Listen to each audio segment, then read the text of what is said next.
시작해 보도록 하겠습니다. 누가복음 보는 중이에요. 우리가 누가복음 거의 다 봤어요. 그래서 누가복음은 예수님으로 인해서 시작된 요 하나님 나라에 대한 이야기를 하고 있고요. 그래서 누가복음은 요 하나님 나라가 어떻게 이루어져 가는가 그 모습에 대해서, 그리고 또 이 하나님 나라의 속성에 대해서 보여주고 있거든요.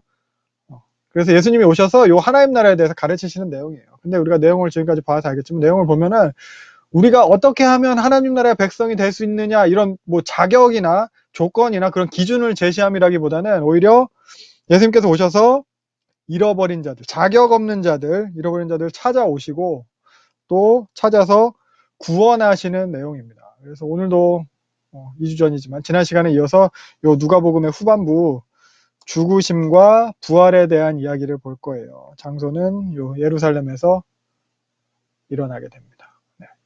그래서 지난 시간에는 예수님께서 요 잡히시는 그날 밤의 내용까지 봤어요. 요 베드로가 3번 부인하는 요 장면까지 본 거예요. 그래서 제자들이랑 이렇게 마지막 식사하시고, 유월절 식사하시면서 성찬을 제정하시고, 그리고 감람산에서 기도하시고, 그리고 잡히십니다. 그러면서 생각해 본 게, 이제 지난 시간에 예수님이 요런 뭐 1년에 잡히는 것까지의 과정 중에서 제자들에게 예수님께서 기도하라고 하셨어요. 그리고 본인도 기도하셨고 기도하라고 하셨어요. 그래서 그것들을 통해서 좀 살펴보고 싶은 게 있는데, 보면은 이거죠. 예수님께서 기도하라고 하신 거예요. 너희는 장차 올 이 모든 일을 피하고, 이거 마지막 때에 대한 얘기를 하시면서 이 모든 일을 갖다 피하고 인자 앞에 서도록 항상 깨어있으라. 예수님 앞에 서 있을 수 있도록 니네 깨어서 기도해라. 그러면서 또 기도하라고 하신 게 유혹에 빠지지 않게 기도해요. 감람산에서 마지막에 제자들한테 말씀하신 거죠. 그리고 시험에 들지 않게 일어나 기도해라. 시험에 들지 않게 너희는 기도해라. 계속 기도해라. 이렇게 깨어서 기도하라는 말씀을 많이 하셨어요. 그래서 그럼 우리가 이렇게 예수님께서 이제 우리한테 기도하라고 이렇게 말씀을 하셨는데, 그렇다면은 우리가 이 말씀을 듣고 기도를 해야 되는데, 그럼 어떻게 기도를 해야 되는 거냐? 예수님 앞에 있을 수 있게 해주세요. 이렇게 기도하는 거예요. 해야 되는 거냐? 아니면 유혹에 빠지지 않게 않게 해주세요. 혹은 시험에 들지 않게 해주세요. 이렇게만 기도하면 되는 거냐? 계속 뭐 깨어있게 해주세요. 이렇게? 이걸 기도하면 되는 건가? 이거를 그냥 간절히 기도하면 되는 건가? 라고 생각을 했을 때, 우리가, 기도에 대해서 좀 기도는 주문이 아니잖아요. 주문이 아니에요. 그래서 감람산에서 예수님께서 기도하신 모습이 이거거든요. 그러니까 예수님 이 모습을 봐도 예수님께서 원하시는 상황이 아니었어요. 원하는 상황이 아님에도 예수님께서 기도하는 것은 아버지의 뜻대로 되는 기도를 하시거든요. 그렇게 되기 원한다는 기도를 해요. 그러니까 예수님이 지금 상황 이 방법 너무 싫어. 이거 말고 다른 방법으로 해주세요. 이 기도가 아니라 예수님께서는 이렇게 아버지 뜻대로 되는 기도를 했거든요. 그러니까 기도는 내가 원하는 것을 이루어 달라고, 물론 그렇게 기도할 수 있겠죠. 근데 그것만이 목적인, 그것을 목적으로 한, 그게 주된 목적인 뭐 주문 같은 그런 게 아니라는 거예요. 가장 중요한 것은 그래서 관계예요. 관계. 하나님을 깊이 신뢰하는 관계. 이 관계로 인해서 모든 일을 감내할 수 있는 거예요. 이 관계로 인해서 예수님 앞에 머물 수 있는 거고, 이 관계로 인해서 유혹에 빠지지 않게 되는 것이고, 그 관계로 인해서 시험에 들지 않게 되는 거예요. 낙심하지 않게 되는 거예요. 그래서 예수님이 기도하시는 근거도, 또 기도하라고 하심도 요것으로 인함이에요. 관계. 뭐 예수님이 우리 기도 뭐 잘 들어주셔서, 그래서 내 소원을 들어줘서 그래서 그 앞에 머물게 되는 게 아니라는 거예요. 사실 우리는 우리 기도제 뭐 소원을 들어주면은 대부분 다 그 소원 가지고 지 할 거 찾아서 또 가요, 그냥.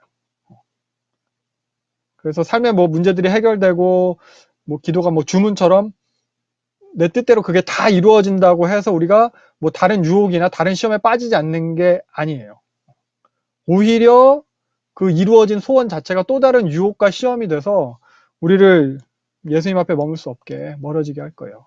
그래서 하나님은 우리의 문제 해결의 목적이 있지 않으세요. 그래서 보면은 베드로랑 예수님의 예를 봐도 그래요.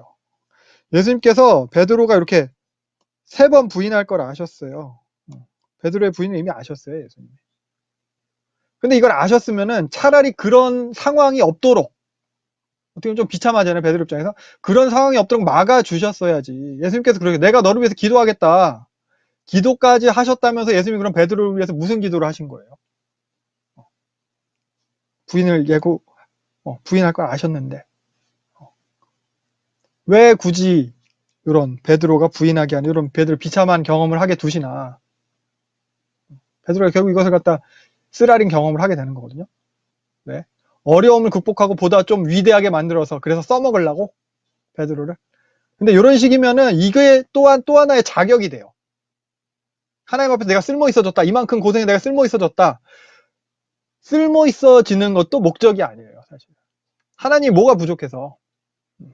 중요한 것은 관계예요, 관계. 나의 소원 성취도 아니고 세상적인 행복도 아니고 내가 더 뭐 하나님 앞에 쓸모 있어지는 것도 사실 아니에요.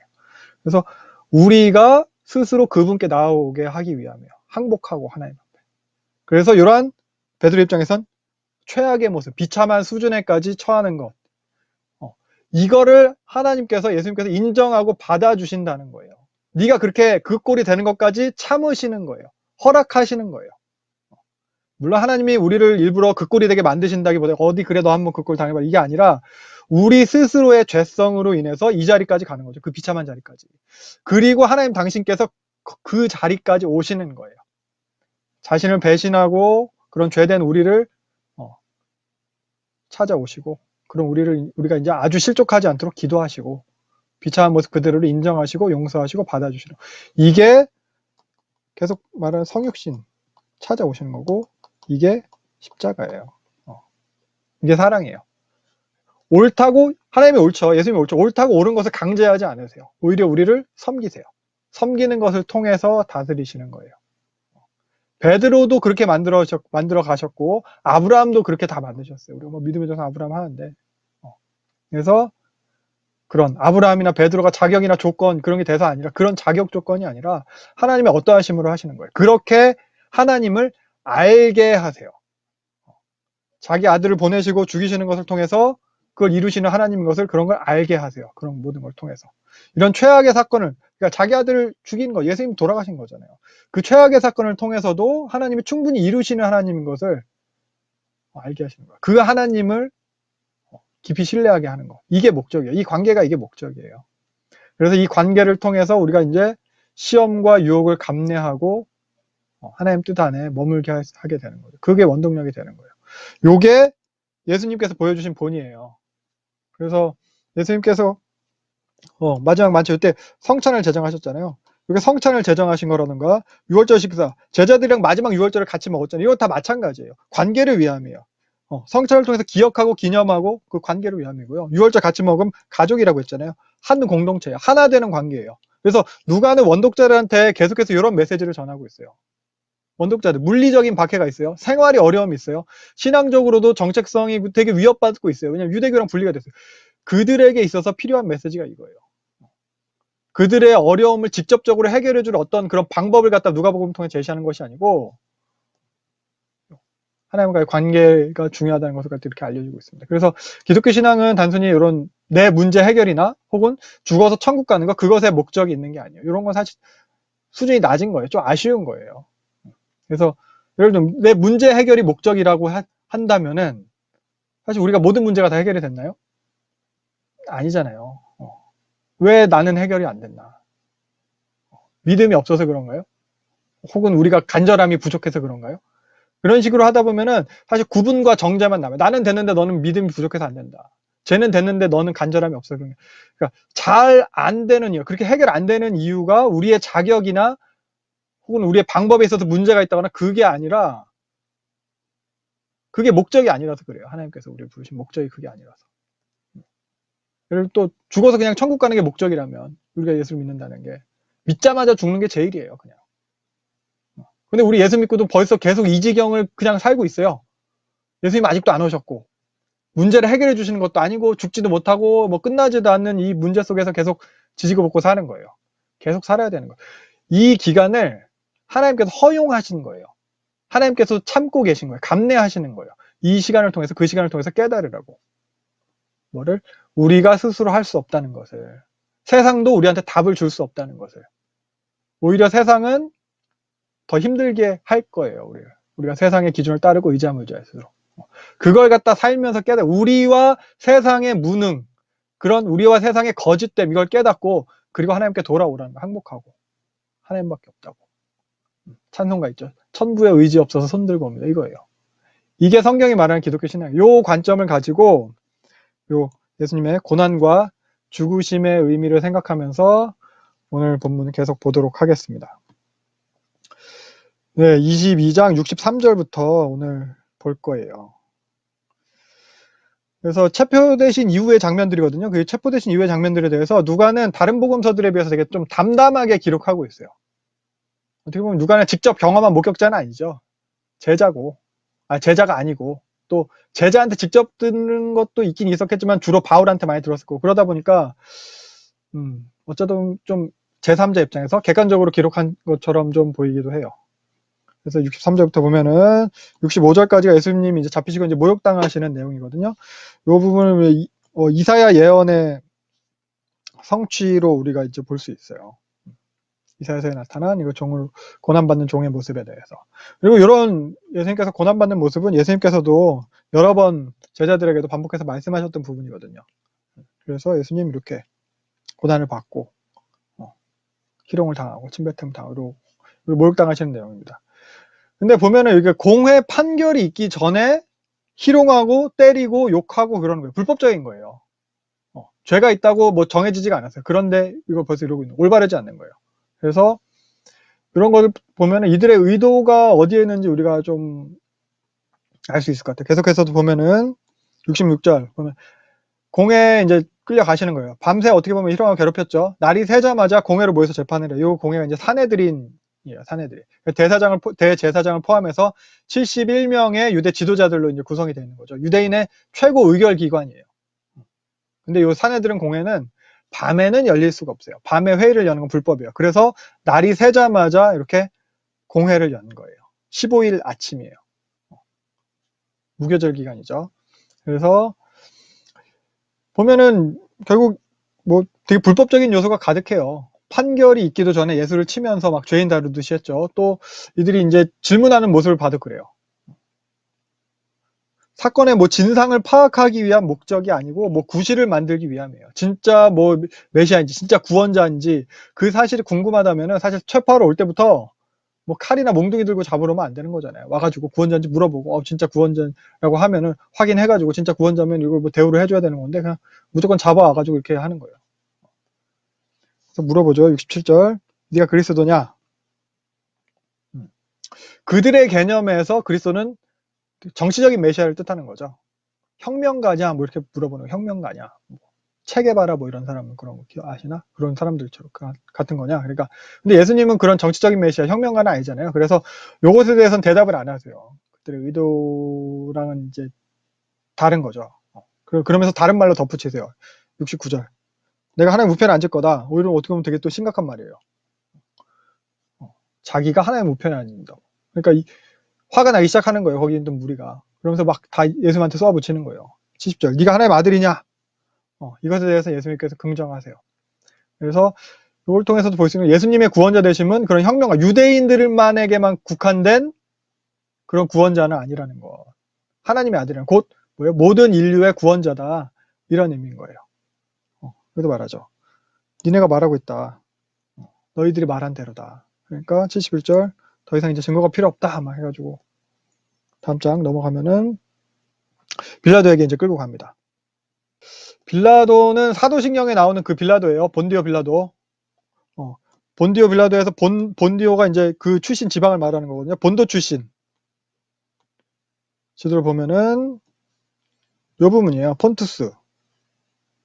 여기는 비두니아. 폰투스와 비두니아. 여기를 본도라고 부르는데 여기에서 뭔가 군사적 업적을 세운 것으로 여겨져요. 그래서 본도 출신 빌라도. 이게 본디오 빌라도인 거예요. 예수님 당시에 이 사람 유대 총독이었고 유대인들이랑 사이가 별로 좋지 않았어요. 부임 초기에 막 유대인들한테 막 강압적으로 통치했고 유대인들 심기 불편하게 하는 좀 그런 이방인적 행동, 우상적인 행동도 막 해가지고 사이가 별로 좋지 않았죠. 빌라도는 요 가이사랴. 평소엔 요 가이사랴에 머무르는데 총독 관저가 여기 있는데 명절에는 예루살렘으로 올라오는 거예요. 명절을 지키러 온 게 아니라 치안 유지를 하기 위해서. 유대인들이 때로 몰려드니까 함부로 이제 단체 행동하지 않기 위해서 밀란 방지의 목적이에요. 팔레스타인 유대 총독은 사실 병력도 그렇게 많지 않았거든요. 그 로마 군단 병력은 여기 시리아 지방 총독이 가지고 있었고, 그러다 보니까 그냥 치안 유지하는 수준인 거예요. 그러다 보니까 미리 예방하고 방지하고 이런 걸 더 했어야 됐어요. 그리고 예수님 잡히신 요 때가 이제 6월절 무교절 기간이었으니까 빌라도도 그래서 치안 유지하려고 예루살렘으로 올라와서 머물고 있게 되는 겁니다. 그래서 보면은, 그러니까 이제 제사장들이 그래서 데리고 간 거죠. 제사장이랑 무리들이 예수님 빌라도한테 끌고 가서 고발하는 거예요. 사실 로마 당국에 고발할 만한 죄목은 없어요. 그리고 자기들끼리 처리해야 되는 것이 그 신성 모독 같은 거, 유대인의 그 성전, 종교와 관련된 그런 죄는 사내들인 내에서 처리할 권한이 있었거든요. 근데 이 사람, 이 제사장이 예수를 로마 총독에 고발하는 것은 종교적인 이유로 자기들이 이제 처리하지 않게, 자기 손에 피 안 묻히겠다, 이런 심산이에요. 예수를 갖다 이제 정치범으로 몰아가지고 고발하는 거예요. 그래서 보면은 아침 일찍 끌고 갑니다. 이것도. 마가복음에 보면은 이렇게 새벽에 끌고 갔다고 얘기를 하고 있어요. 그러니까 다른 사람들 많이 모였는데 다른 어떤 소요가 일어나기 전에 빨리 해치우겠다는 그런 심산이에요.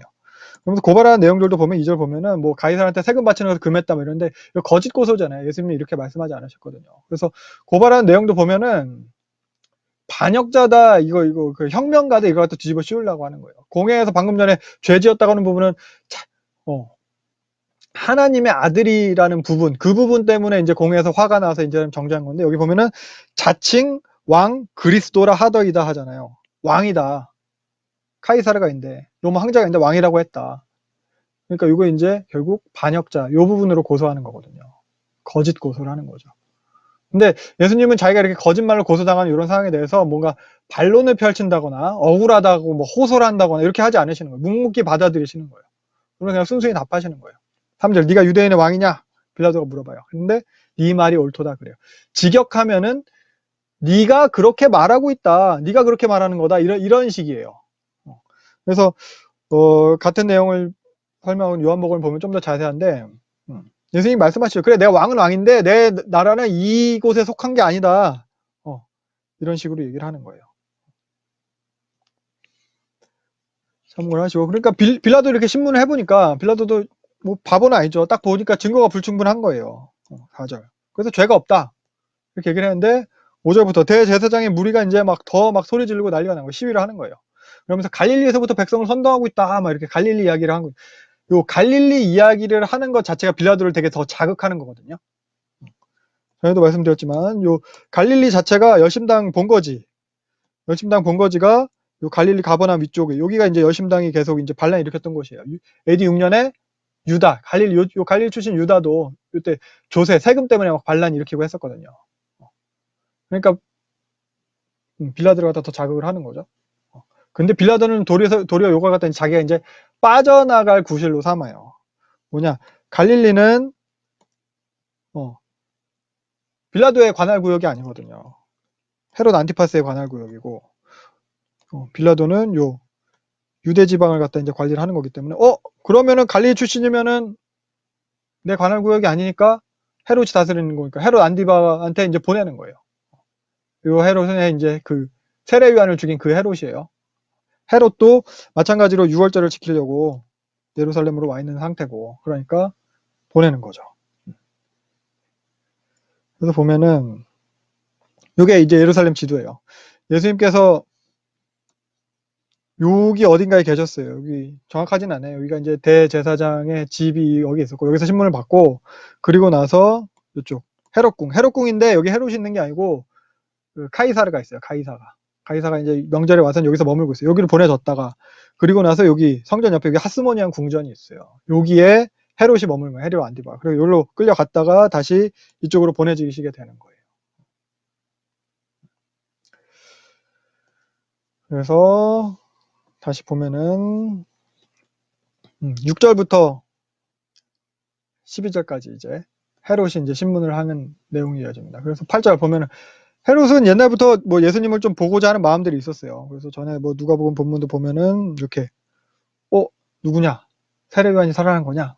보고자 하기도 하고, 혹은 잡아서 죽이려고 했다고도 하기도 해요. 그래서 처음에는 이렇게 이제 갈릴리 지방에서 자기 관할구역에서 막 민심을 막 좀 혼란스럽게 하고 하니까 좀 위협적으로 느꼈다면은 지금은 이제 더 이상 이제 위협이 되는 존재가 아닌 거예요.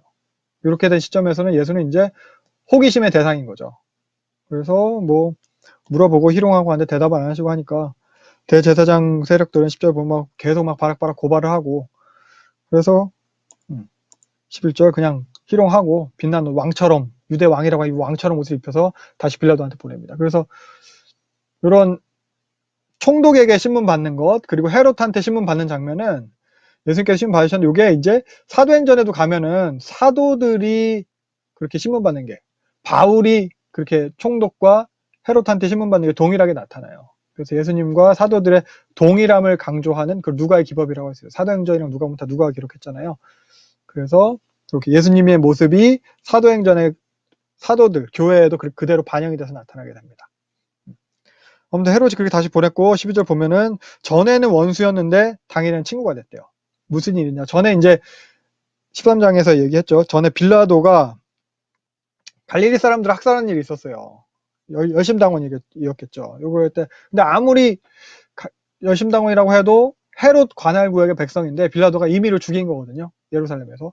요 일로 아마 원수가 됐을 거예요. 근데 이번에는 헤롯이 아니지. 그 헤롯의 관할 지방 사람이 그 예수님에 대해서 빌라도가 이제 자기 맘대로 안 하고 헤롯한테 보내고 어떻게 보면 예루살렘은 자기 관할 구역인데 자기 맘대로 임의로 하지 않고 헤롯한테 보내서 헤롯 체면도 세워주고 그의 호기심도 채워주고 그래서 친구가 됐다 이런 식의 상황이 된 겁니다. 그래서 예수님에 대한 신문은 이렇게 사실 뭐 아무런 정당성도 없이 그냥 그런 그 당시 기득권들의 정치적 목적으로 이용됐어요. 그렇다고 뭐 정당한 재판과 정당한 판결을 받게 되는 것도 아니고 막 누명과 모함과 억울함 속에서 그냥 이 사람 저 사람 기득권 세력들한테 이용되어지고 있는 거예요. 대제사장은 유대인 최고 의결기관 사내들인의 수장이고 빌라도는 유대 총독이고 헤롯은 뭐 갈릴리 지방 분봉왕이고 이 세 무리 사이에서 왔다 갔다 팔려다니시고 그러니까 예수님은 이런 것들을 다 감내하십니다. 13절 그래서 보면은 13부터 25절까지 이제 예수님께서 사형 선고를 받으시는 거예요. 그래서 빌라도는 계속 무죄로 막 풀어주려고 하는데 유대인들은 계속 못 박으라고 하는 거죠. 그래서 뭐 로마는 예수님의 무죄를 갖다 이제 증명해 주는 거예요. 그러니까 누가복음과 사도행전 전반전에 걸쳐 나타나는 주제 중에 하나예요. 주의 메시지 중에 하나예요. 로마로부터 기독교가 무죄하다는 평가를 받았다. 판결을 받았다. 이거. 보면은 13절부터 빌라도가 이제 다 불러모았죠. 이제 선고를 하려고. 그래서 뭐 네가 백성 선동한다고 했는데 혐의가 불충분하다. 헤롯도 혐의를 찾지 못해서 그냥 보냈다. 그러니까 죽을 만한 죄를 범한 게 없다. 그러니까 그냥 때려서 놓겠다. 16절 채찍형. 죄는 없는데 무죄인데 니네들 군중의 비율을 맞추기 위해서 그냥 이렇게 때려서 놓겠다 하는 거예요. 이 정도 했는데도 안 통해요. 그러니까 이 무리는 뭐 죄에 대한 대가를 갖다가 정당하게 받게 요거에 관심 있는 게 아니고 다른 목적이니까 예수 죽음이죠. 죽이라는 거죠. 18절 이 사람 말고 바라바를 놓아줘라 막 소리 지르고 있어요. 여기 17절에 없음으로 되어 있는데 다른 고대 사본들에 보면은 그 명절의 죄수를 풀어주는 관례에 대해서 기록하고 있어요. 다른 복음서에 다른 복음서들에는 이렇게 다 등장을 해요. 어떻게 보면 6월절 특사인 거죠, 이게. 그래서 6월절 특사가 얘기가 있고, 그러니까 우리 다 알고 있는 거죠, 6월 특사. 근데 예수님 대신 바라바를 풀어달라고 소리를 지르는 거예요. 빌라도는 예수님을 6월절 특사를 풀어주겠다 했는데. 근데 바라바라는 인물은 진짜 폭도인 거예요. 밀란이 이렇게 해서 사람을 많이 죽인 죄수인 거예요. 로마에 대한 반란군 지도자. 군중들은 이 바라바를 원하는 거예요. 예수가 아니라 바라바. 그래서 빌라도는 계속해서 예수를 풀어주려고 했는데 결국 25절 보면은 군중들의 소리를 이기지 못해가지고 그들이 원하는 대로 내어주게 되는 거예요. 그러니까 뭐 사법적으로 정당한 판단이라기보다는 그런 소란을 잠재우기 위한 그런 정치적인 결정을 하게 되는 거죠. 그래서 우리가 같이 생각해 볼 수 있는 게 지금 다 모였어요, 군중들이. 근데 이 모인 군중들이 결국 예수가 아니라 바라바를 원한 거거든요. 여기 사실 대제사장만 와 있는 건 아니에요. 무리가 많아요. 백성도 다 있어요. 물론 그 무리를 갖다 대제사장이 선동을 했어요. 근데 여기 무리에는 예수님께서 예루살렘에 입성하실 때 호산나를 외치면서 그 환호했던 그 무리들도 같이 있는 거예요. 근데 그들이 이렇게 다시 바라바를 달라고 하고 있어요. 그러니까 이 사람들이 원하는 메시아, 구원자는 로마를 물리칠 그런 정치적, 군사적 왕으로 오실 메시아였던 거예요. 근데 예수님이 어떤 모습, 힘 한 번 못 써보고, 어떤 그런 정치적인, 군사적인 시도도 한 번 못하고, 저렇게 그냥 무기력하게 잡혀있는 그런 메시아는 필요 없다는 거예요. 어떻게 보면 뭐 그동안 계속 기대를 했는데, 군사적 행동도 없이 그냥 가르침만 계속 반복하고, 그러한 메시아에 좀 실증이 났을지도 모르겠어요. 그래서, 이런 메시아보다는, 이런 구원자보다는 차라리 바라바가 낫다, 이거예요. 바라바라는 로마 입장에서 한편 뭐 테러리스트인데, 유대 입장에서는 뭐 우리로 치면 뭐 독립군 지도자 뭐 이런 거거든요. 그러니까 반란에는 실패한 바라바지만 백성 입장에서는 그래도 크게 일을 한번 벌린 그런 바라바가 낫다는 거예요. 그나마 우리가 원하는 대로 가능성이 있는 게 바라바다 이거예요. 예수님한테 잔뜩 기대했는데 그런 실망감과 뭐 배신감도 이런 반응을 보이는데 좀 작용을 많이 했을 거예요. 그래서 이게 군중들의 모습인데 우리의 모습은 어떤가? 이것에서 우리도 진지하게 차분하게 생각해 볼 수 있어야 될 것 같아요. 누가가 이렇게 차분하게 기록했듯이 담담하게 우리도 뭐 감정적으로 휩쓸리는 것이 아니라 찬찬히. 사실 우리는 요 장면들을 보면은 대제사장들이 나쁘다고 하고 저 무리한테도 너무하다고 하고 욕하고 예수를 못 박으러 하는 그 사람이 잘못됐다고 생각을 하죠. 그러면서 마치 나는 그들과 다른 것이냐 그렇게 바라바를 원하는 그런 군주가 또 우리가 비난하고 있는데 근데 정작 그래서 우리가 원하는 것은 무언가라고 생각을 해볼 수 있을 것 같아요. 그래서 보면은 우리는 다 이 군중들과 같아요. 결국 우리도 우리 자신의 이해관계에 민감하거든요. 가론 유다와 같아요. 어떻게 보면 예수를 통해서 어떻게 이득을 볼까 이것에 더 관심이 많죠. 그러니까 처음 아까 말씀드린 그런 참된 관계라던가 혹은 예수님의 그런 구속사적인 사명에는 크게 관심은 없어요. 그래도 우리는 예수님 믿으니까 회개한 가론 유다냐 아니면 그냥 회개 안 한 가론 유다 이 정도의 차이밖에 없는 것 같아요. 그래서 결국 이런 우리의 모습 때문에 예수님께서 십자가에 못 박히시게 되는 거죠. 그래서 26절부터 43절까지가 예수님께서 십자가에 못 박히신 내용입니다. 예, 구레네 사람 시몬이 나와요. 구레네 사람 시몬은 공관복음에 모두 등장을 해요. 그래서 구레네는 어디냐? 지금 현재 리비아 지방, 리비아의 뭐 키프로스 지방, 요 정도라고 할 수 있는데, 그래서 보면은 아니다, 키프로스가 아니구나. 키프로스는 여기고요. 트리폴리가 여기쯤이라고 해요. 트리폴리 부근을 말하는데, 당시엔 여기 구레네에 이제 대규모 유대인 공동체가 있었어요. 시몬도 여기에 살고 있는 이제 디아스포라 유대인인 거예요. 근데 명절 지키려고 시몬도 여기 예루살렘으로 온 거죠. 예루살렘으로 성으로 그래서 들어오는 중에 걸려서 예수님 대신 십자가를 지게 되는 거예요. 그러니까 예수님 그 당시 이제 십자가형을 받은 사람들은 십자가 가로대를 갖다가 자기 이제 사형 장소까지 이제 지고 가야 되는 건데 예수님 밤새 시달리셨죠. 채찍 맞았죠. 예수님 상태가 혼자 십자가를 지고 가기는 되게 이제 불가능한 상태인 거예요. 그래서 억지로 이제 시몬한테 지게 하는 거예요. 그리고 일종의 강제징용이죠. 그래서 당시 이제 로마 군인들은 길에서 백성한테 짐을 지워가지고 오리까지 강제로 가게 할 권한이 있었어요. 그래서 이거 예수님께서 산상수훈에서 하신 말씀이죠. 누구든지 너한테 오리를 가게 하면 심리까지 가져오라. 이게 그러한 배경에서 나온 말씀이에요. 이 일을 지금 구레네 시몬이 당한 거예요. 근데 요 구레네 시몬은 나중에 이 이후에 요 가족들이 다 예수님을 믿고 그리스도인이 된 것으로 여겨집니다. 그래서 여기 보면 알렉산더와 루포의 아버지 구레네 사람 시몬이에요. 그래서 택하신 분 루포와 그의 어머니에게 문하라. 로마서죠. 마가복음 로마 성도에게 쓰인 책이에요. 그러니까 마가가 로마 성도들에게 쓰면서 당시 로마 교회 공동체 안에서 알려진 그 이름을 여기서 언급해 주는 거예요. 그리고 바울도 문안 인사를 그들에게 하는 거예요. 아무튼 이 구레네 사람 시몬이고요. 그래서 구레네 사람 시몬이 같이 이제 대신 이렇게 십자가를 지고 같이 올라가게 되는데 요걸 가지고 또 이상하게 장난친 이단들이 있었어요. 2세기의 영지주의 이단 그 바실리데스라는 사람이 있었는데 그 사람은 요 사건을 가지고 이것 봐라 중간에 구레네 시몬으로 바꿔치기 당해서 실제로 십자가에 죽은 거는 구레네 시몬이다. 예수는 죽지 않았다. 뭐 이런 식으로 이상한 주장을 하기도 했어요. 잘못된 거예요. 요즘도 뭐 그런 주장하는 이단들 많아요. 성경 가지고 이렇게 껴맞춰가지고. 아무튼 그리고 27절 보면은 그 예수님 그 길 가시는데 여인들이 여기 등장을 해서 슬퍼합니다. 요것도 누가만 기록한 거예요. 지금 누가도 여기서 여인들을 또 강조하고 있는 거예요. 당시 그러니까 여인들은 열등하다고 여겨지는 그런 사회적 약자였잖아요. 근데 그런 여인들에 대해서 누가는 보다 이제 긍정적인 모습으로 자신을 복음서에서 그리고 있습니다. 보다 하나님 나라의 그런 합당한 존재들로 그 여인들이 등장을 하는 거죠. 그래서 이런 여인들에 대해서 28절 예수님께서 말씀하시는 거예요. 울지 마라.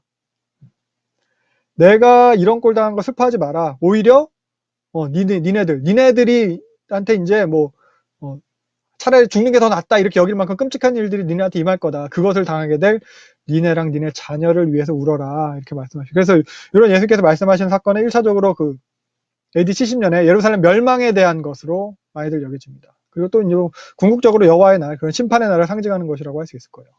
그래서 이런 30절에 대한 표현은 호세아서에서 이스라엘의 멸망에 대해서 예언한 거죠. 그것에 대해 표현한 거죠.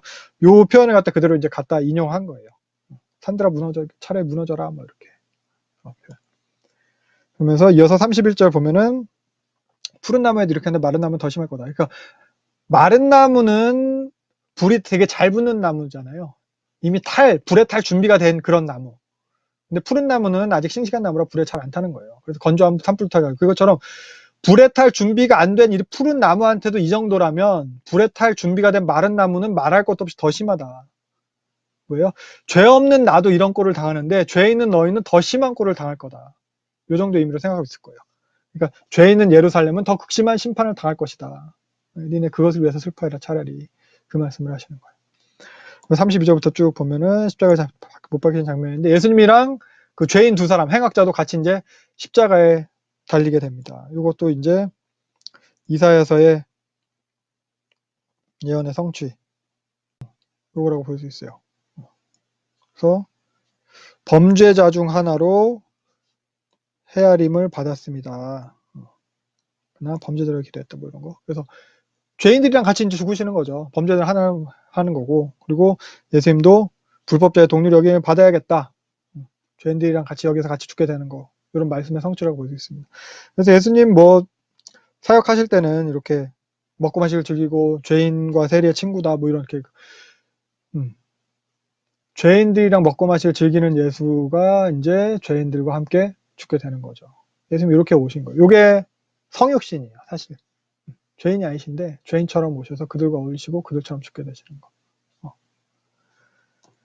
그래서 예수님 못 박히신 장소를 갖다 한번 보면은 예수님이 헤롯한테 갔다가 다시 여기 빌라도한테 와가지고 여기서 십자가 판결을 받으시고, 그리고 전통적인 골고다라고 여겨진 장소가 이곳이에요. 그래서 성전의 서쪽 편이죠. 안토니우스의 서쪽 편 여기 이 부분에서 이제 예수님께서 이제 십자가에 달리시게 됩니다. 그래서 보면은 이게 성전이죠. 그리고 이게 성전 서쪽 벽이죠. 그래서 여기를 이제 골고다 이런 식으로 표현은 사실 이렇게 높지는 않았다고 해요. 근데 여기는 좀 높게 표현이 되어 있는데 이 정도 위치가 될 것이고, 그리고 옆에 여기가 이제 예수님 무덤으로 추정하는 건데 사실 정확하지는 않아요. 그래서 이 장소가 우리 성경으로 보면 이제 해골이라 불리는 곳이다라고 이야기를 하고 있어요. 두개골이에요, 두개골. 해골, 두개골. 히브리어로는 이게 굴고레트래요. 아람어로 골고다. 헬라어로는 크라니온, 라틴어로는 칼바리아. 그래서 갈보리라고 부르는 거예요. 골고다, 갈보리. 해골, 두개골, 해골이란 뜻이에요.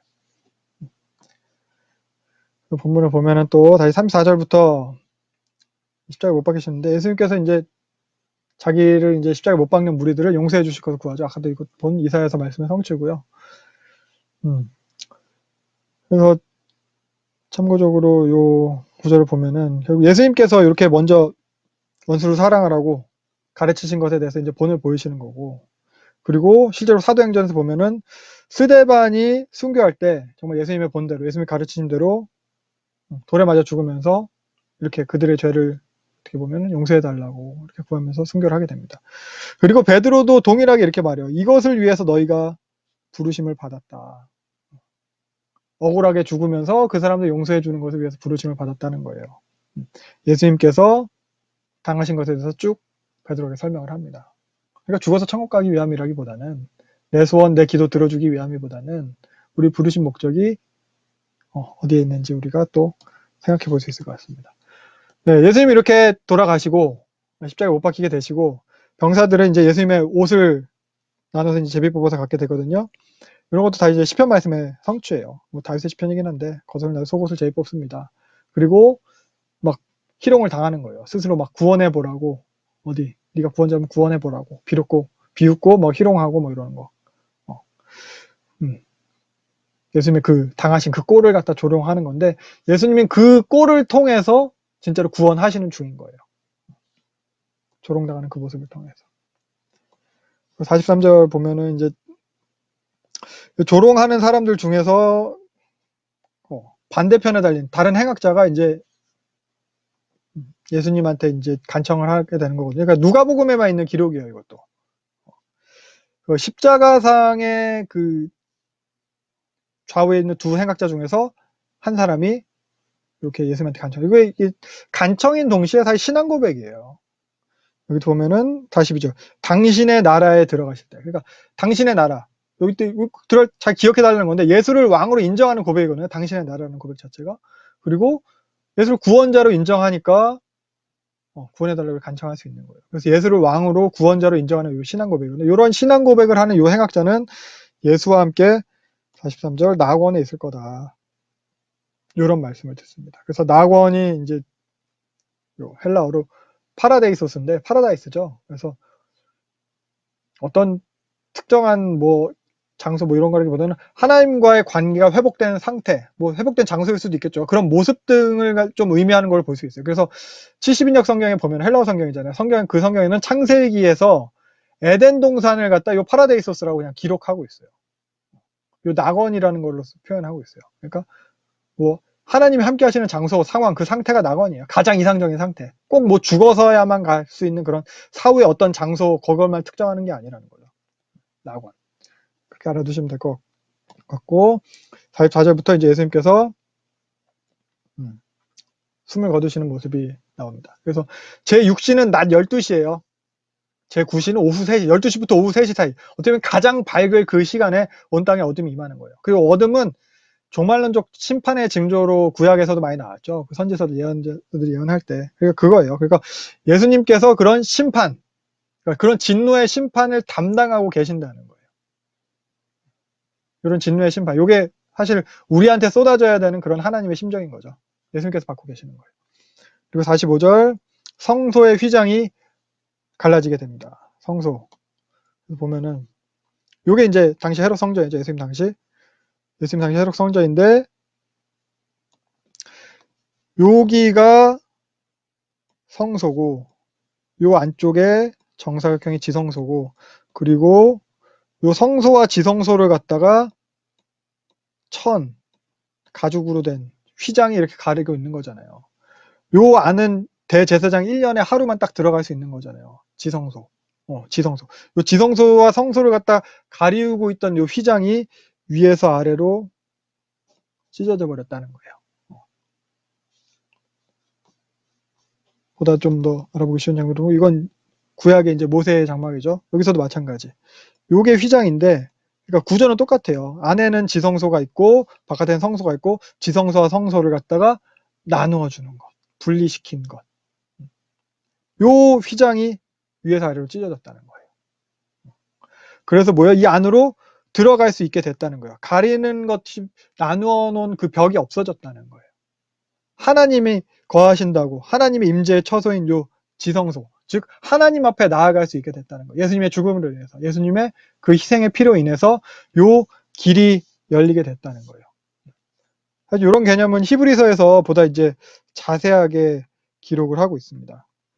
나중에 히브리서 보시면은 더 설명을 하도록 할게요. 예수의 피를 힘입어 성소에 들어갈 달명을 휘장 가운데를 열어놓으신 새로운 살 길. 그래서 하나님 앞에 나아갈 수 있다는 거. 그리고 또 이런 것은 우리가 하나님한테 들어간다는 개념이기도 하지만 또한 하나님께서 그 지성소에서 나오신 것이다 라고 여기기도 해요. 성전인 지성소에만 머무르신 게 아니라 사실 뭐 출애굽기 보면 하나님께서 그곳에 언약궤 위에 임하시기로 결국 지성소 안에 거하시기로 하나님께 결정하신 거잖아요. 근데 그 결정에서 이제 뭐예요? 지성소 밖으로 이제 나와서 모든 곳에 거하시기로 하신 그 하나님이다. 이렇게 여기기도 하고요. 혹은 뭐 에스겔서에서처럼 하나님께서 성전을 떠나신 거다. 성전을 버리신 거다. 이 성전은 멸망할 거다. 에디치면 진짜 멸망했고 또 다른 복음서들 특히 마가복음에서 보면 예수님께서 정말 그 성전 멸망에 대해서 확실하게 말씀을 하시거든요. 누가복음도 그렇지만 그런 것으로 여기기도 합니다. 그래서 복음서마다 강조하는 점이 달라서 좀 문맥에 따라서 이런 부분도 다르게 적용을 할 수도 있을 것 같아요. 아무튼 휘장이 갈라졌고 우리가 하나님과 함께 할 수 있게 됐습니다. 예수님의 이런 십자가 희생으로 인해서. 46절 보면 예수님께서 내 영혼 아버지 손에 부탁하나이다. 그것도 시편 31편 말씀을 갖다 인용을 해서 이제 기도하신 거거든요. 그래서 이렇게 해서 이제 예수님께서 이제 돌아가시게 되는 건데, 누가는 이렇게 예수님의 죽음에 대해서 다른 복음서들에 비해서는 담담하게 그리고 있어요. 어떻게 느끼셨는지 모르겠지만. 그래서 가상칠언이라고 하잖아요. 예수님께서 십자가상에서 하신 말씀인데, 누가복음에서 한 것과 다른 복음서에서 한 것들을 좀 비교를 해보면은, 처음에 예수님께서 하신 게 아버지와 저들을 사하여 주옵소서, 이거 본 거죠. 그리고 강도에게 한 거, 오늘 너희가 나와 함께 낙원에 있으리라. 요한복음은 근데 요 구절, 다른 것보다 요 말씀을 하세요. 예수께서 자신의 육신의 어머니, 예수의 모친 마리아에 대해서 자신의 제자, 뭐 사도 요한이라고 하죠. 그 요한한테 부탁하는 거예요. 이제부터 네가 모셔라. 나 죽으니까 내 어머니 좀 네가 모셔다오. 이게 제자한테 부탁하는 거예요. 어떻게 보면 되게 좀 인간적인 미가 더 있죠. 뭔가 좀 감정이 더 들어갈 수 있어요. 그리고 마가복음과 마태복음에 있어서는 나의 하나님 어찌하여 나를 버리셨나이까. 이게 다 마가복음과 마태복음에 들어가요. 어떻게 보면 십자가상에서의 고통, 힘듦 이런 걸 갖다 더 표현한 거예요. 그리고 또 요한복음에도 보면은 예수님이 그 좀 고통스러운 모습, 그게 더 표현된 거죠. 목마르다. 이게 생각하신 거. 그리고 또 다 이루었다 하고 영을 떠나시나. 누가복음은 오늘 방금 본 내용은 아버지 손에 부탁하나. 그래서 다른 복음서에 비해서 누가는 이렇게 예수님의 고난을 뭐 더 부각시키지도 않고 뭐 인간적인 연민을 갖다 더 드러내 보이지도 않고 그냥 담담하게 그리는 거예요. 사실을 전달하고자 하는 거예요. 그러니까 뭔가 감동을 이끌어내는 게 아니라 요 죽음을 갖다 이제 그냥 알리는 거예요. 그래서 그런 감정적인 거, 감동, 혹은 뭐 눈물 이런 걸 도피하지 말고 생각하라는 거예요. 예수의 이런 죽음이 갖는 의미가 뭔지 생각 다 하고 울으라는 거예요. 생각하라는 거예요. 그러면 47쪽에서 백부장이 고백을 보면은 백부장은 이제 처음부터 다 봤을 거예요. 예수님께서 체포되어서 오시는 것도 봤고 신문 당하신 그 결과도 봤고 거기다가 이제 십자가에 달려서도 자기를 해치는 그런 사람 용서하는 모습도 봤고 또 자기 우편에 있는 행악자 옆에 있는 행악자한테 하신 말씀도 봤고 그리고 마지막 기도하고 그리고 뭐 어두워지고 뭐 이런 초자연적인 현상들. 그래서 이런 백부장이 이걸 다 봤을 때 자기가 보기에도 예수한테 어떠한 혐의점도 없는 거예요. 그래서 예수는 무죄하다. 이런 얘기를 한. 로마 총독에게든 백부장에게든 어떤 그러니까 다 로마와 관련된 사람들이잖아요. 로마로부터 예수님은 어떠한 정죄도 받지 않았다는 거예요. 그래서 뭐예요? 기독교는 로마 제국에 대해서 해가 되지 않는다. 원독자들에 대한 메시지예요. 이게. 특히 누가복음은 로마 그 고위 관료인 데오빌로를 향해서 쓰였잖아요. 그에 대한 메시지인 거예요. 요 의인이었도다. 의인이라는 말 자체가 법적 용어예요. 법적으로 무죄하다 이런 뜻이에요. 누가 요걸 강조. 사실 다른 복음서에는 요 의인이라고 하지 않아요. 백부장이. 나중에 마태복음 마가복음 보실 거고. 그리고 또 요 백부장이 어떻게 하나님께 영광을 돌려요. 요 하나님께 영광을 돌려. 요 표현은 누가가 자기 복음서에 즐겨 사용하는 표현이에요. 주로 그 예수님이 옳음, 예수님이 옳다는 것이 나타났을 때 이런 표현을 많이. 특히 이제 병자 고쳤을 때, 언제 안식일에 병자 고쳤을 때, 안식일에 귀신 쫓. 이 안식일에 뭐 논쟁이 됐었잖아요. 병자 고쳐가는 게. 요게 이제 병자를 고침으로 인해서 바리새인들 앞에서 논쟁거리가 있지만 예수님이 그래도 고침으로 해서 옳음이 드러났을 때 즐겨 사용하던 표현이에요. 하나님한테 영광을 돌렸다. 하나님한테 영광을 돌리며 돌아갔다. 그래서 여기서도 마찬가지예요. 예수님의 옳음이 드러나고 인정되어지게 된 거예요. 이제 그게 누구에게? 이방인에 의해서. 백부장, 로마 백부장 이방인에 의해서 일어나게 된 거예요. 이게 이제 나중에 사도행전에 이어지겠지만 이방인 선교에 대한 것을 갖다가 예표하는 것일 수 있고 또 누가복음의 독자가 이방인이잖아요. 그런 이방인 독자를 염두에 둔 표현이라고 할 수 있을 거예요. 그리고 마태복음은 보면은 이제 이방인 백부장이 두려워하면서 하나님의 아들이라는 고백을 하거든요. 두려워하면서. 그래서 마태복음에서는 예수님의 죽음을 통한 그런 막 이적, 신적인 것을 보고 두려워하면서 고백을 했다면은 누가복음에서는 이 백부장이 예수님의 그 고난받으신 모습, 올곧은 모습, 결백한 모습 이런 것을 보고 깨닫게 돼서 이제 의인이라고 고백하는 거예요. 요거에 이제 누가복음의 관점이에요. 뭐 신적인 능력 이런 것보다는 죄 없으심, 의인 요게 더 강조된다는 거죠. 아무튼 이렇게 끝납니다. 48절부터 보면은 뭐 그냥 허무하게 끝났어요. 답이 없게. 뭐 죽었다고 해서 뭐가 된 것도 아니고 다들 그렇게 돌아가는 거예요. 답답한 거예요. 막연자실해서 가는 거예요. 처음에 뭐 로마를 당연히 로마를 그렇게 쳐부술 것으로 기대했는데 도리어 로마의 손에 죽은 거거든요. 사람들 눈에는 그냥 실패예요, 실패. 실패로 끝난 거예요. 그렇게 보였는데 하나님은 이게 끝이 아니라는 거죠. 이게 실패가 아니라 원래 계획하심을 이루시는 중인 거예요. 이게 하나님 방식이에요. 이게 하나님 되심이에요. 우리가 보기엔 답답하죠. 그래서 보면 여기도 죄 없는 자의 희생을 통한 구원 이런 건데 이게 사실 창세기에도 나타났었어요. 창세기에 요셉 사건이 이런 십자가 구원의 예표적인 사건이라고 할 수 있거든요. 요셉 사실 죄가 없잖아요. 정직했는데 형들한테 뭐 이제 팔려가고 두드러 맞고 거기서 또 열심히 했는데 또 뭐 누명 써가지고 감옥에 가게 되고 거기서 또 열심히 하고 뭐 꿈도 해몽해줬는데 술 맡은 관원장이죠. 술 맡은 관원장이 자기 까먹어가지고 계속 또 감옥에 있게 되고 그러니까 그 삶이 그렇게 답답한데 그 희생을 통해서 모두를 구원하신 하나님 섭리라는 거예요. 그러니까 참 요셉도 이런 고백을 하는 거예요. 오늘과 같이 많은 백성의 생명을 구원하게 하시려고 했다. 하나님께서 하신 거다. 이게 요셉이 자기를 팔아넘긴 형들에게 한 고백이거든요. 요게 하나님 방식이에요. 그래서 우리도 뭐 하나님 잘 믿고 잘 살려고 하는데도 짜증나고 막 답답한 지경에 처해 계신가요? 요게 하나님께서 이루시는 중일 거라는 거예요. 그 영광의 길이라는 거예요. 네, 그리고 50절 보면은 50절부터 이제 무덤에 묻히시는 장면이에요. 아리마대 사람 요셉이 등장을 합니다. 사내들인 공회원이에요. 그러니까 사회적 지위가 있는 사람이에요. 의로운 사람이에요. 그리고 공에서 대제사장 세력의 그런 결정에 찬성하지 않았던 사람이에요. 그래서 마태복음에 의하면 이 사람은 되게 부자였대요. 부자고 또한 예수님의 제자였어요. 그리고 51절 보면은 하나님의 나라를 기다리는 자라 이렇게 표현하고 있어요. 그래서 누가복음 처음에도 등장한 이런 하나님의 나라를 기다리는 사람이 있었어요. 시므온과 안나 성전에서 애기 예수님 보고선 기뻐했던 그 인물. 그러니까 앞뒤로 이걸 이제 수미상관 역할을 하는 거거든요. 그래서 예수님의 탄생에 대해서는 그 하나님 나라의 회복을 기다리는 시므온과 안나가 축하하는 걸 시작했다면은 예수님의 마지막에서는 하나님의 나라를 기다리는 아리마대 사람 요셉이 예수님의 죽음에 대해서 장례를 치르는 것을 이렇게 마무리를 하고 있는 겁니다. 그래서 52절 빌라도한테 가서 시체를 달라고 했어요. 그래서 내려서 시체 내려가지고 십자가 내려서 장례를 제대로 치러주는 거예요. 어떻게 해서 보면 이제 공동묘지에도 제대로 못 묻힐 뻔한 그런 상황이거든요. 그런 반역죄로 죽었기 때문에. 근데 개인 묘자리 마련해둔 곳으로 모시는 거예요. 새 무덤, 아무도 사용 안 하는 새 거.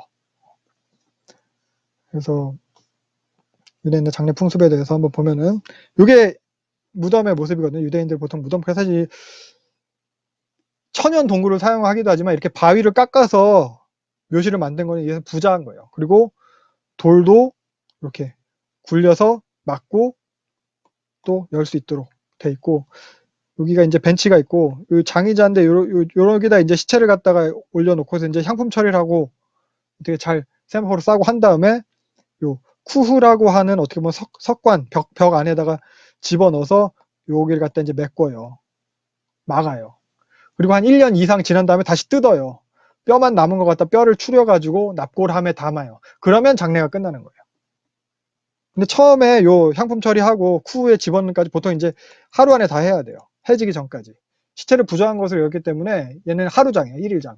근데 1년 뒤에 다시 빼니까 어떻게 보면 1년장이라고 볼 수 있는데 그래서 그걸 이제 하루 만에 다 빨리 해야 되는 거예요. 일단은.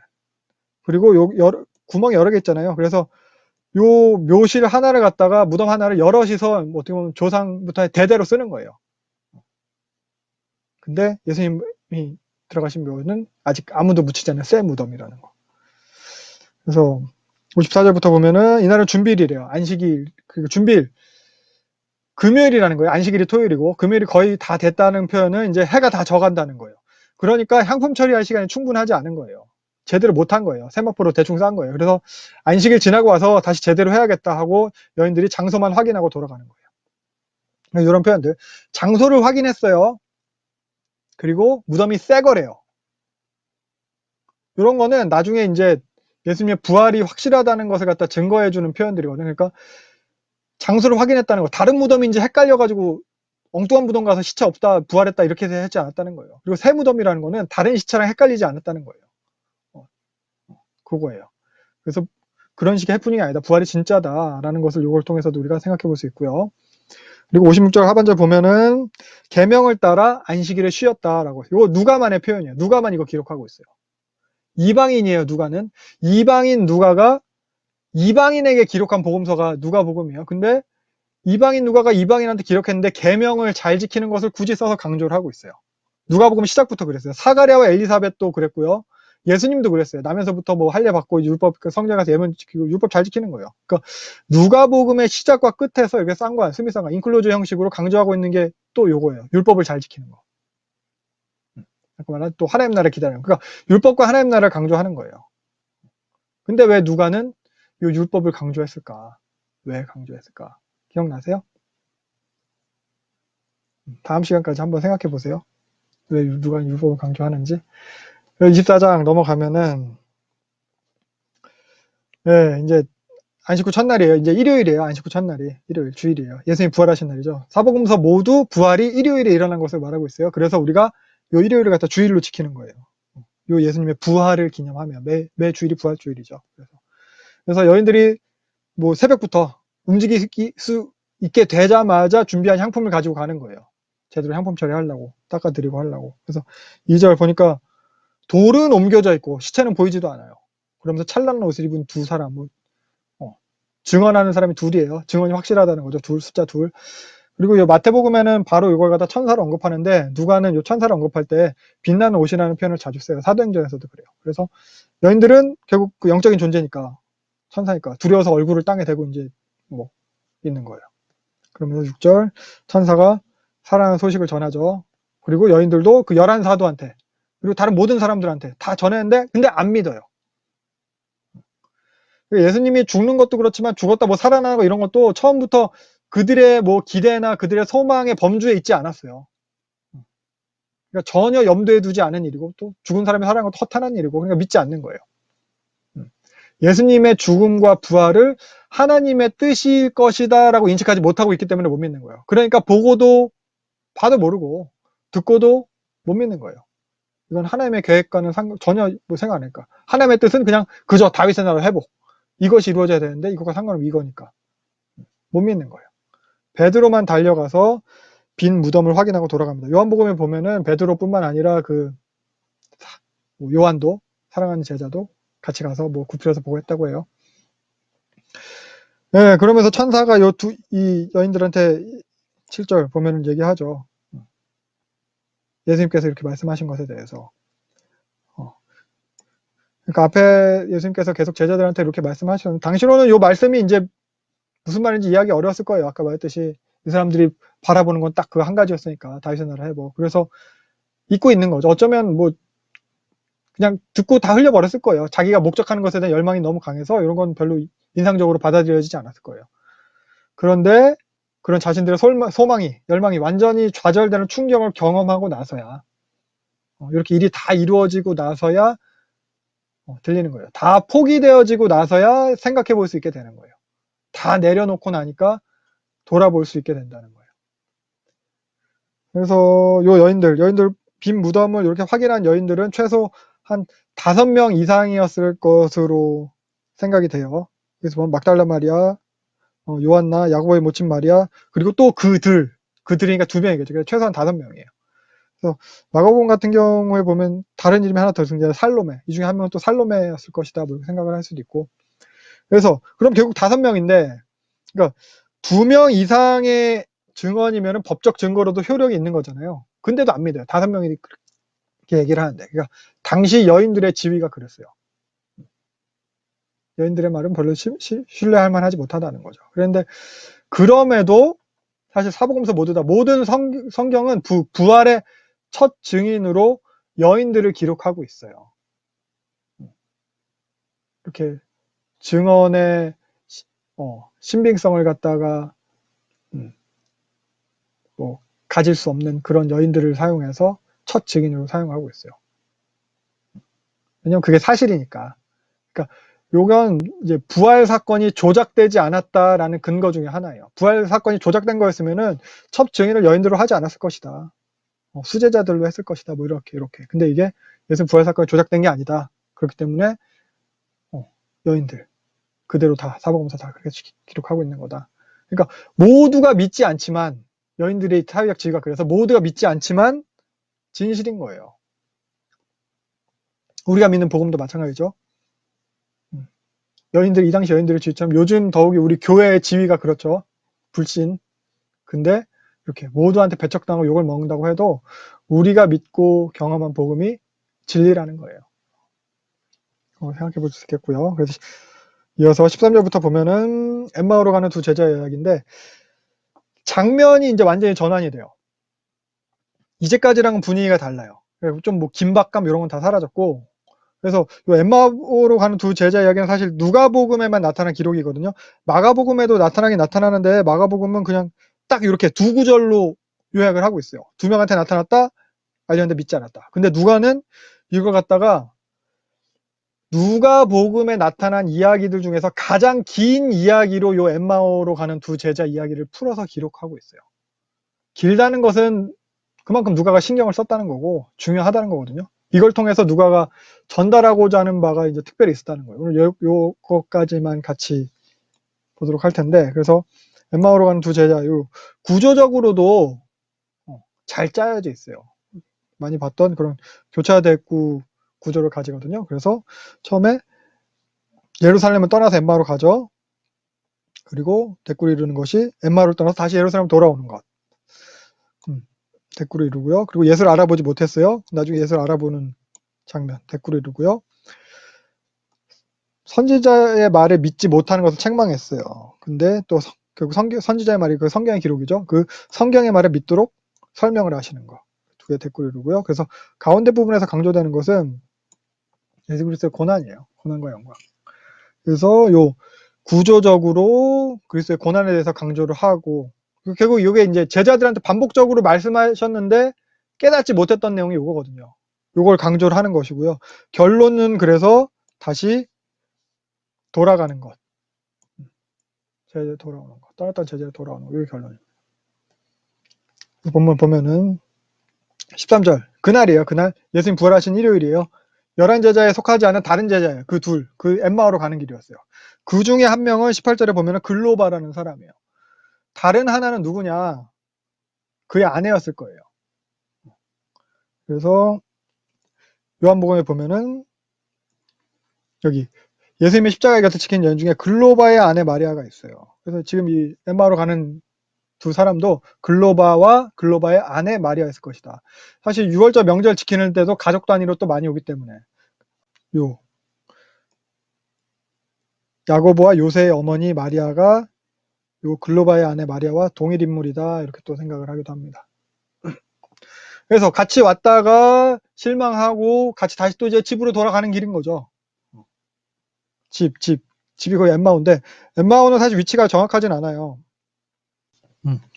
엠마오는 예루살렘 서쪽으로 한 11km 정도인데 여기 나타난 요 엠마오는 지금 현재 엠마오 교회가 있는 그 위치가 여기고 예루살렘 서쪽으로 11km 정도면 요 선상 안에 있어야 돼요.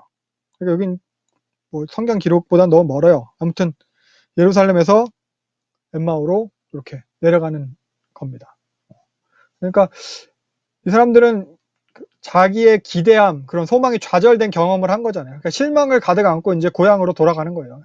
그야말로 이제 낙향이에요, 낙향.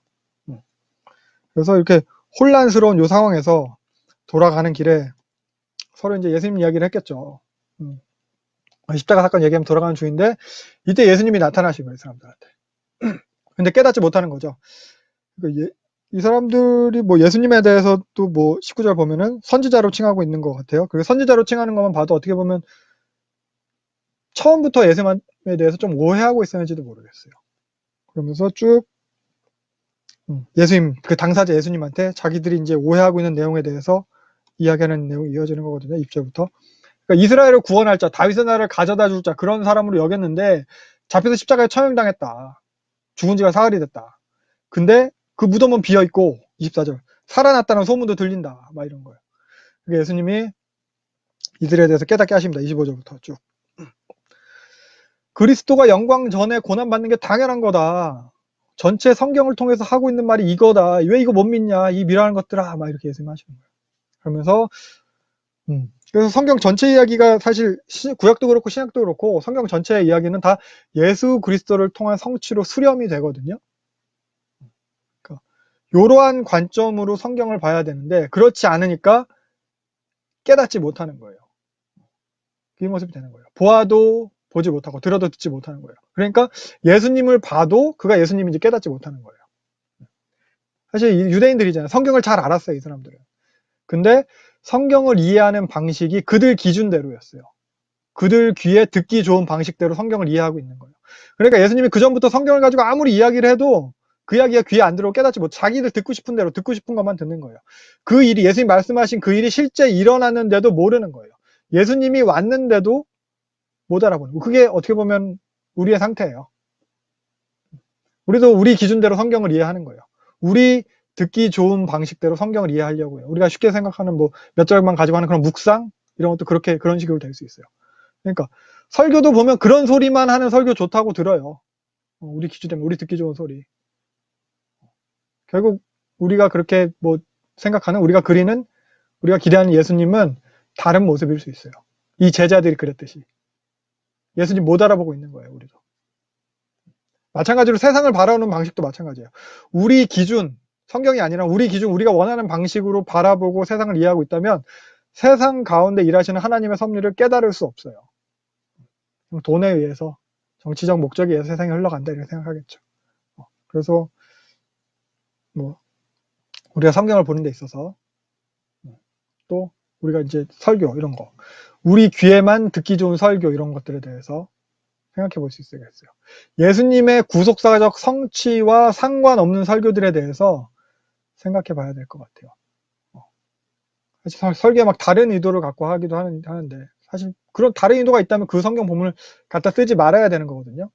차라리 뭐 교양 강좌도 아니고 성경이 말하려고 하는 것을 해야 되고 우리가 그걸 알아야 되는 거예요. 예수님께서 그걸 이 엠마오로 가는 제자들한테 깨닫게 해주시는 거고요. 그래서 28절 보면은 그들이 이제 자기네 동네에 다 도착했고 예수님은 좀 더 가려고 하시는 것 같은데 자기 집에 초대해서 들어갔어요. 그리고 음식을 잡수실 때 축사를 하시고 떼어주셨는데 31절 그들의 눈이 밝아지면서 알아보게 되는 거예요. 요 떡을 가지사 축사하시고 떼어주시는 것, 요 성찬의 이미지거든요. 오병이어 사건의 이미지, 성찬의 이미지가 여기에 반영이 되어 있는 거예요. 예수께서 축사하시고 떼어서 먹게 하시는 것.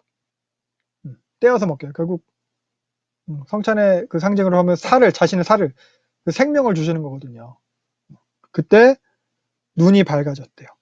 그래서 알아보게 됐대요. 눈이 밝아져서 알아보게 되는 사건이 사실 창세기에도 나와요. 아담과 하와가 선악과를 떼어 먹고 눈이 밝아져서 자기는 죄된 모습을 알아보게 돼요.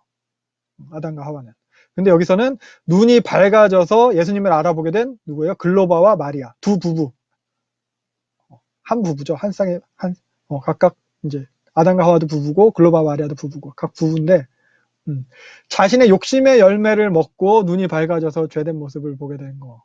그리고 아니면 여기선 예수님께서 나눠주신 그 생명 그걸 먹고 희생의 열매 그걸 먹고 예수님을 알아보게 되는 거. 사망이냐 생명이냐 되는 거죠. 그리고 또 여기 생각해보면 비슷한 내용이 뭐냐면 누가복음 앞부분에도 여기 비슷한 이야기가 있어요. 예수님을 잃어버린 것. 예수님이 잃어버렸다가 3일 만에 찾은 이야기가 있어요. 처음 예수님의 유년기 이야기가 그거죠. 예수님이 이때도 뭐 명절 6월절 지키러 예루살렘에서 예수님을 잃어버렸다 3일 만에 찾잖아요. 예수님의 부모. 이때도 부부죠. 요셉과 마리아 부부가 예수님을 잃어버렸 줄 알고 찾다가 3일 만에 찾았는데 예수님은 요셉과 마리아 생각처럼 잃어버려진 게 아니잖아요. 예수님은 하나님의 일을 하고 있었어요. 내가 내 아버지의 집에 있었습니다.